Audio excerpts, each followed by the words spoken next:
When we talk about like splitting cells, it's not like we're going in there and ripping cells open. Instead, we're taking a lot of cells and we are splitting them up into multiple dishes or at least larger volume or surface area so that they have plenty of room to grow. So basically in cell culture or like tissue culture, TC, we can get cells to grow outside of their usual places inside of a lab. So we can grow cells adherent where they're stuck to the surface of a plate, or in suspension, so when they're like hanging out suspended in the media. In either case, what's going to happen is that they don't have like waste disposal. They're just going to like secrete everything out into that media. And so it's going to start getting toxic. Plus the cells are going to physically grow. Like in addition to growing in size, they're going to double. So they keep like growing and splitting themselves. And so you start with like 2, 4, 6, or 2, 4, 8, 16. Except you don't just plate 2, as we'll talk about, because they need to get signals from one another in order to tell them to grow.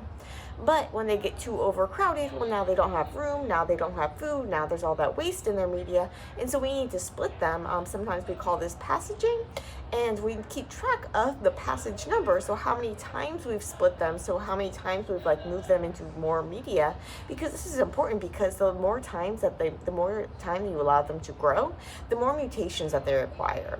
So these mutations are random, but then they can get selected for, and so these cells can start getting weird mutations that make them grow better for some reason, but that might be messing with what you're trying to measure. And especially if you're working with like a primary cell culture, so with a culture line that's more like normal cells as opposed to these continuous lines like HEK or HEC293 T cells that are really great because they're continuous, they're immortalized, they'll grow forever, but they'll still collect a bunch of mutations, so we still want to keep that passage number low. But with these primary cells, so you take like cells that are supposed to be like heart cells, you take cells that are heart cells, or you take cells that are like muscle cells. These cells will grow a little bit in the lab, but they have a set number of like doublings. And so the set number of times that each cell can like double itself. So grow and split and grow and split and grow and split. Do that a certain number of times and they'll stop doing it and they'll start senescing or dying. And in the process, on the way to that, when they're acquiring mutations, they can acquire mutations that make them grow better in a dish, but that make them less like the cells that you want them to actually represent. So for all of these reasons, it's good to keep your passage number low, and I'll get more into the details, but we keep track of the passage number, and if we get too high up, what we can do is we can go back to a cryopreserved stock. So I talked before about cryopreserving cell stock. So you can basically take some cells and freeze them down in this way that they're kind of like hibernating as opposed to like actually like frozen. So frozen would be like there was actually ice in them, which would be bad because it would be messing things up. But instead we add a cryoprotectant like DMSO, and this kind of puts it in this hibernation state where instead of being like frozen solid, it's in this like viscous glass like state. And so then we can wake them up. And we can then plate them or put them in suspension or whatever it is. So the exact and then they'll start growing and growing, and then you'll have to split them because they'll start overgrowing. And so how you know when they're overgrown? With adherent cells, it's typically when they're about like 80% confluent. So that means that they're covering about 80% of the surface area on the dish. With the suspension cells, you typically have to take a sample and then count the cells. And we'll talk more about this, but basically when you count cells, you're just taking a sample, measuring the density of the cells, so how many cells are there per mil, and then you can calculate based on how many mils you have, how many total cells you have. Or you can just take the density and then use that to figure out how much, like what dilution factor you can do. So when it comes to calculating how much you seed, so how much you add to that new dish or that new flask, is going to depend on your cell type and on how fast you want to do things with it. So when we talk about like seeding a high density like seeding, basically if we want to work with these cells like soon, so I just plated some cells that I want to work with tomorrow. So I plated them at a high density so that they will still be so that tomorrow they'll be about like 80% confluent and ready to use.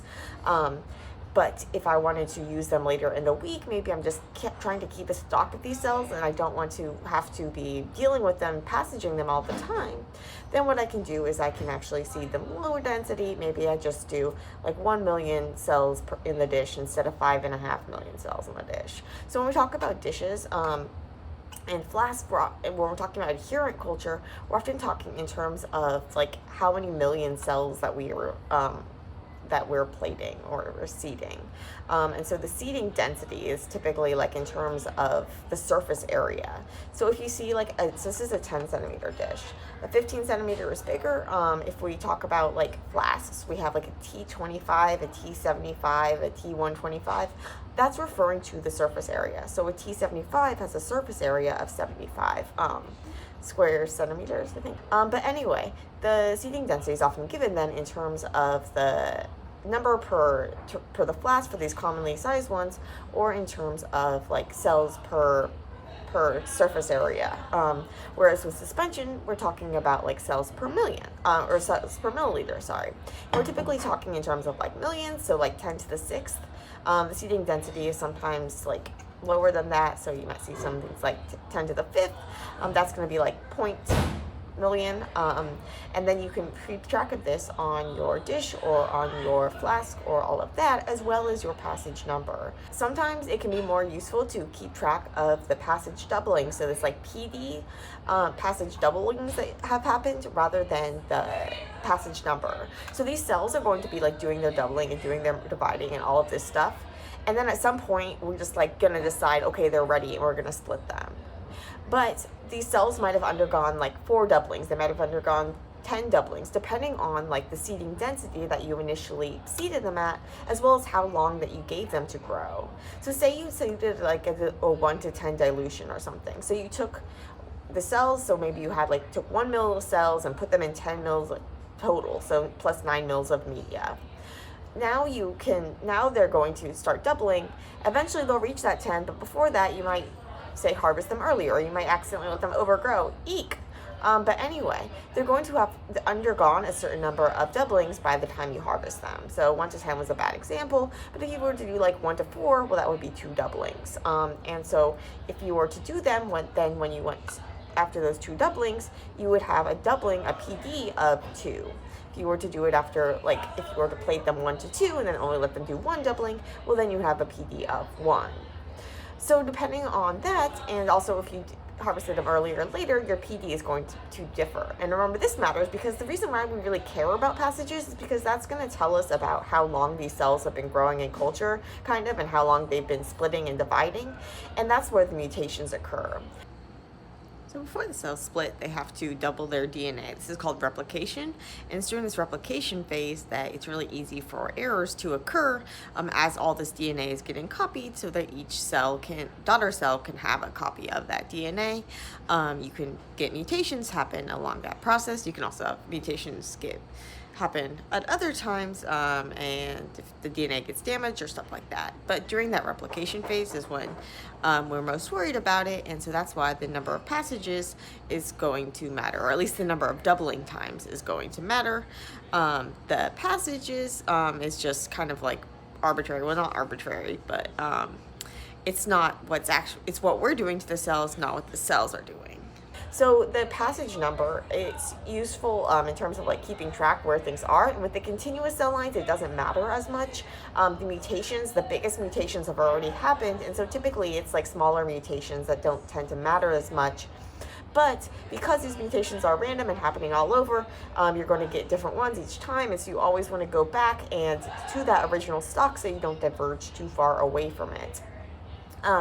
So passage numbers are useful for that, but when it comes to like a primary cell line where it really matters how many times that they're doubling, because that's going to influence things like how many times, because they have a set number of times that they can double.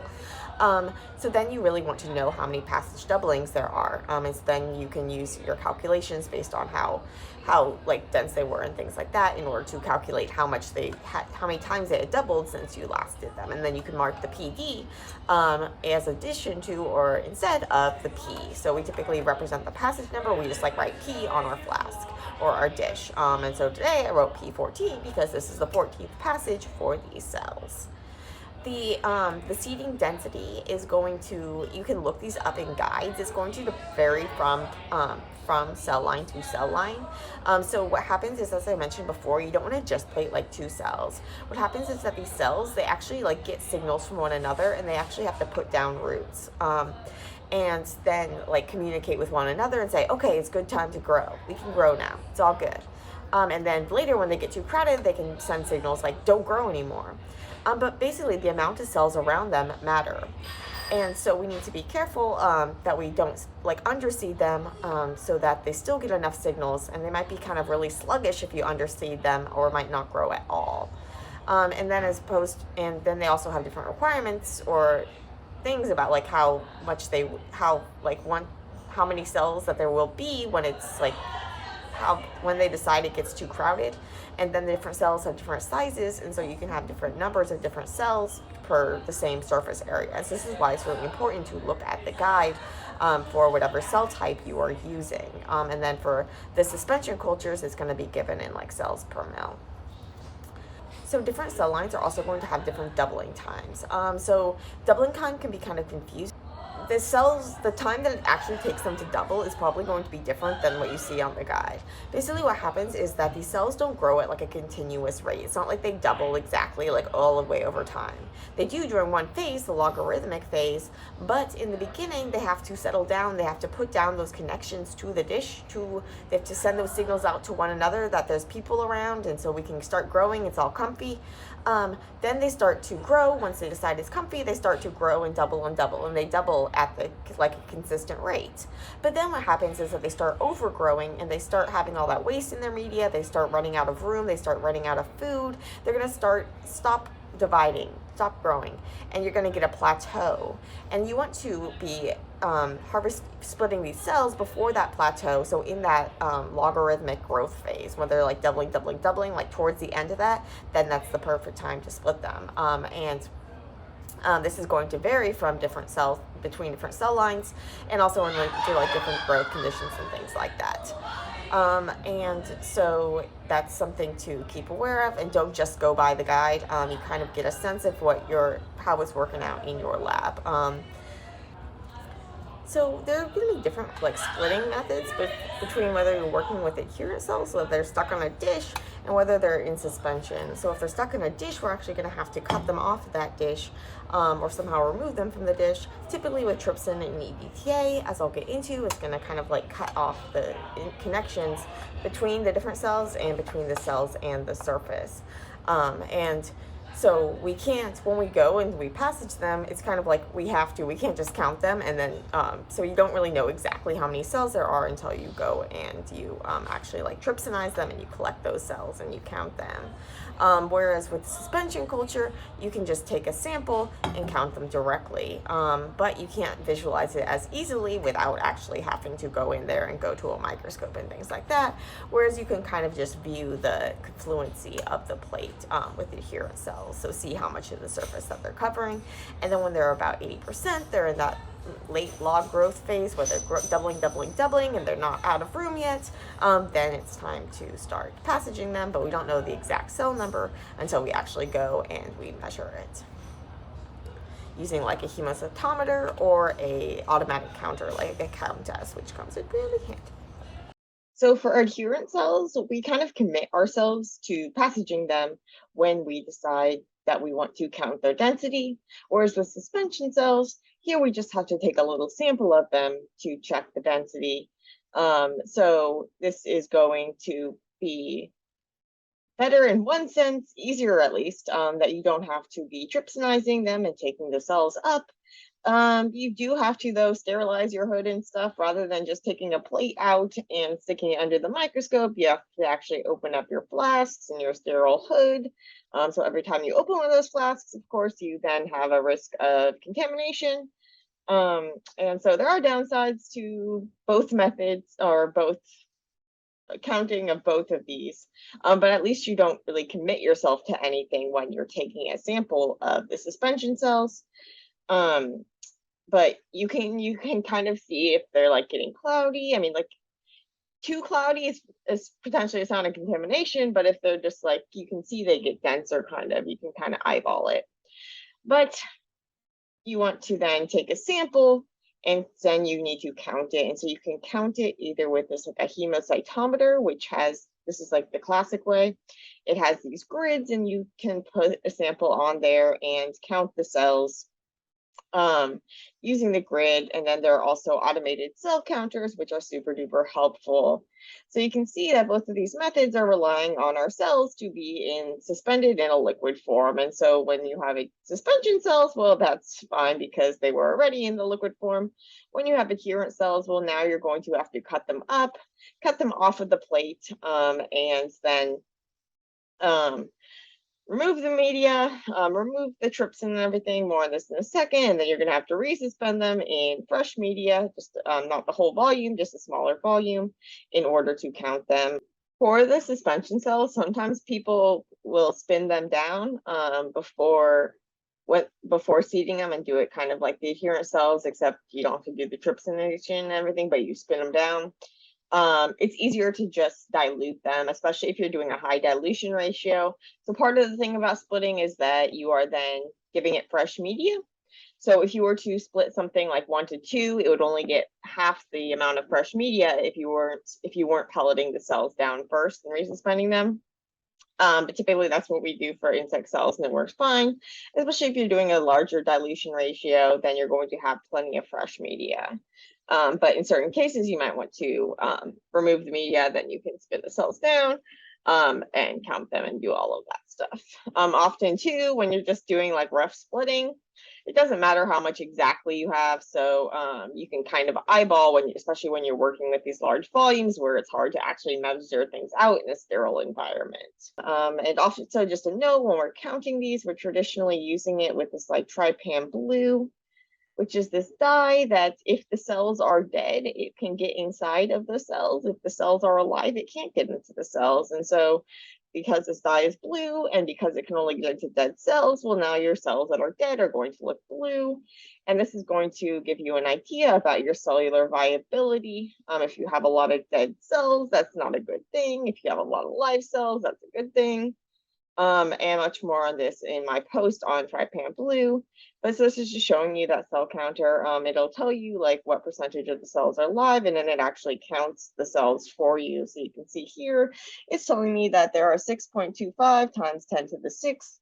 So 6.25 million live cells per milliliter. Automated counter takes into effect that when you're doing that trypan blue, you're actually diluting your sample. And so this isn't the dilution that we're going to talk about later, but this is that you mix an equal volume of the dye with your sample. And so this is diluting it 1 to 2. So the actual, if you were to count it, like the hemocytometer, now you have to take into account the dilution. With this automated counters, they typically take it into account. So you can see trypan blue dilution corrected. This one was 3.52 million per milliliter. And then I can calculate how much I need to dilute it in order to do what I want with it. So in this case, I had 25 milliliters of that 3.5 million per milliliter. Then I wanted to plate like 6 dishes at 10 mil each. So I wanted to make 70 mil total of culture. And I wanted to plate 3.5 million per plate. So I would need a concentration of 0.35 in order to have 3.5 million in 10 milliliters. So I just do the calculation and figure out how I can dilute this in order to get what I would need. In this case, it was a 1 to 10 dilution. So a 1 to 10, this would be like my seeding ratio, except that my seeding dilution, except that I had started with a more volume and then I resuspended it into a lower volume. The dilution ratios I find are easier to think about when you have a suspension cell, where you say you go from like a 50 milliliter growth to 100 milliliter growth. Well, then that would be a 1 to 2 dilution. If you go from 50 to 250, that's a 1 to 5 dilution. And so it's really easy when you're working with suspension cultures to think more in terms of the dilution. When I'm working with adherent cells, and I'm typically thinking in terms of like how many million cells do I want to plate per dish. And then I can write that on the dish, write how many million I plated, and then keep track of it, because they don't always grow exactly the same, but you get a sense of how many million you want to plate if you want to work with them at a certain time. So if I want to work with them the next day, I plated like these 10 centimeter dishes with 5.5 million. If I want to work on it in 2 days, I'll often do like 3 million. if you want to give it even longer, down to about 1 million or less, if you want, say, to go the weekend without having to worry about them. And this is for a 10 centimeter dish, and the numbers are going to vary for different dishes and plates types. So you can see that it was definitely time to split these cells. The media is looking kind of orangey. This is what happens when it gets acidified. So there's this phenol red indicator in here, and basically it's a pH indicator. The pH is going to depend on what the cells are secreting out into the media, as well as the concentration of like CO2. So we keep these cells in a CO2 incubator so that they have a consistent carbon dioxide. And that carbon dioxide is then able to acidify the media. And so, but typically then there's still oxygen and stuff, and so that's not a problem. But you will see it turn redder when it's outside of the incubator for too long. But often what we're worried about is it turning orangey, like too orangey, or even yellow if it gets too bad. This can indicate that the cells are like starting to overgrow and have all these acidic waste products in their media. It can also signify like bacterial growth and stuff. If it gets like really yellow really quickly or something like that, that could be a warning sign. In some cases, if the cells are like, especially for cells that take longer, that have a longer doubling time and things, they might still have room on the plate, but they need new food. And so you can actually suck off the food and add new media.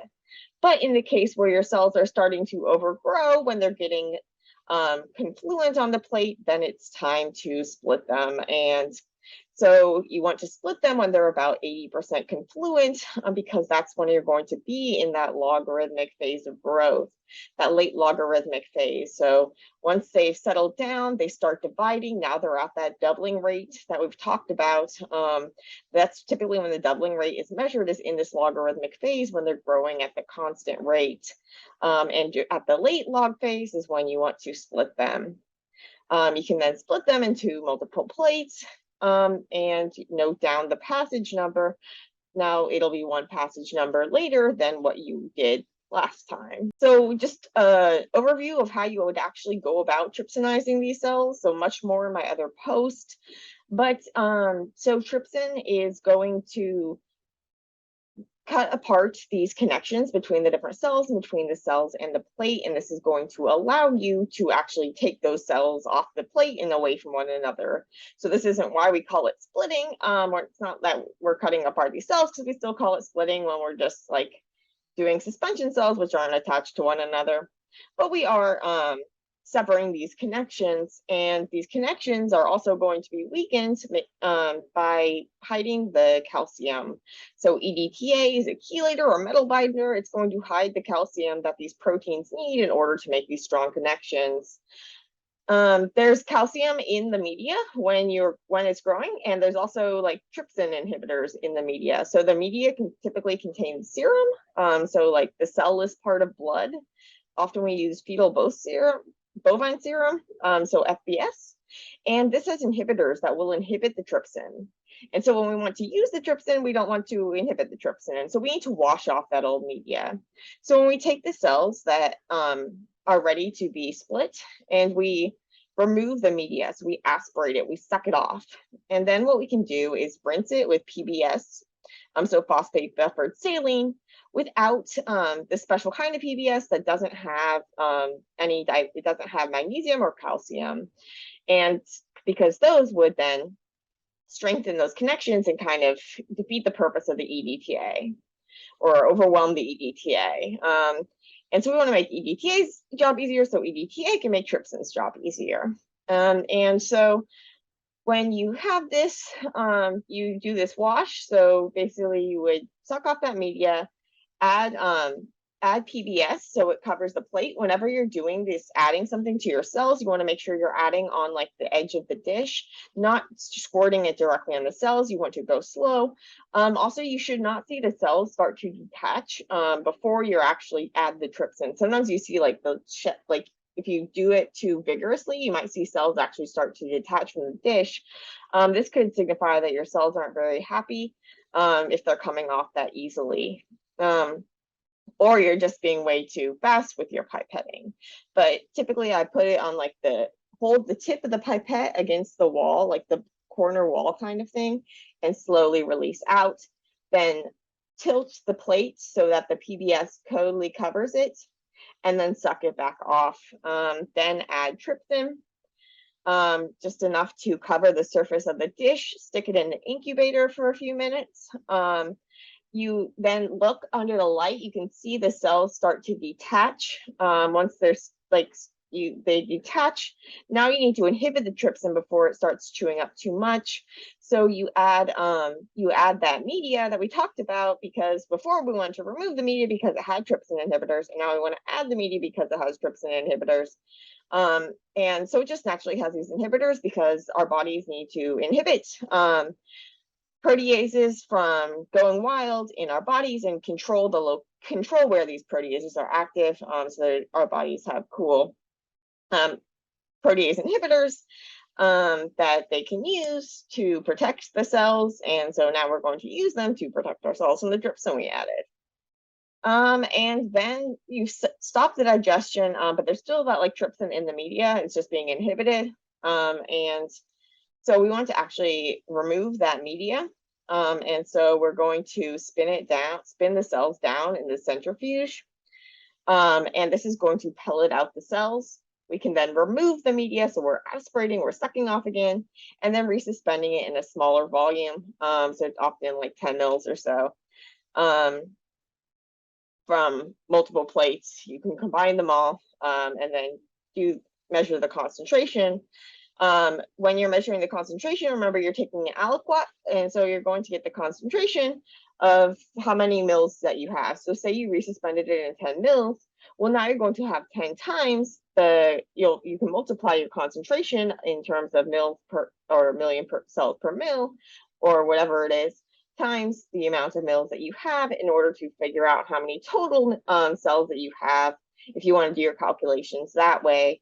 Or so that then you just dilute that whole thing based on how many cells are in that thing. Or you can take a sample of the resuspended cells or of your suspension cells and dilute that separately, especially if you have a lot of cells, and it would be a really crazy high volume if you were to dilute it directly. So often, although we talk about like splitting the cells and like diluting whatever, we're typically not, or I guess we're often not, we're not seeding all of it. We often have much more than we need, especially with these continuous cell lines that just keep doubling and doubling and doubling. We can have like way more than we need. So you can say, see if your lab mates need any of it, but often they end up just tossing some of it because there's just too much, and it'd be just why spend the time, effort, and money to be keeping extra growing. And so it's better if you're not going to actually be using cells for a while to just stop this growth if it's one of these like continuous cell lines, and just go and start a fresh file later. It needs it when you start a new file, it takes a couple times. You want to passage it a couple times before you actually use it, so that's the only like downside. But they typically start up pretty well once you just thaw out a vial and stick it on a plate or whatever. At least for these cell lines that we use a lot in the lab that are really adapted for cell culture. When you're talking about like primary cell cultures, so cells that are like directly from tissues, or more specialized types of cell cultures, things like stem cells and induced pluripotent stem cells, so cells that weren't stem cells but that were made stem cell-like. Basically, there are some cells that are going to be a lot more finicky, and you really want to look carefully at their protocols and that sort of thing. I will share some links to a couple helpful sites. So this Thermo Fisher has this like useful numbers for cell culture. These are based on helo cells, so your cells might be a little bit different, but they give you basic ideas about the seeding densities, how many cells at confluency, and surface areas of various dish sizes, which is helpful. So in terms of like the flasks, these are helpfully named in terms of their volume or the surface area in square centimeters. So 25 would be 25, 75 would be 75, et cetera, because the seeding dish density sometimes you see in terms of cells per mil or cells per like square centimeter. Here, the seeding density, it tells you, is based on the total volume for the flask. So here, like, seeding density is given for each culture vessel type as follows: dishes and flasks, cells per vessel; culture plate, cells per well. But if you were dealing, say, with suspension cells, then it would be probably cells per mil.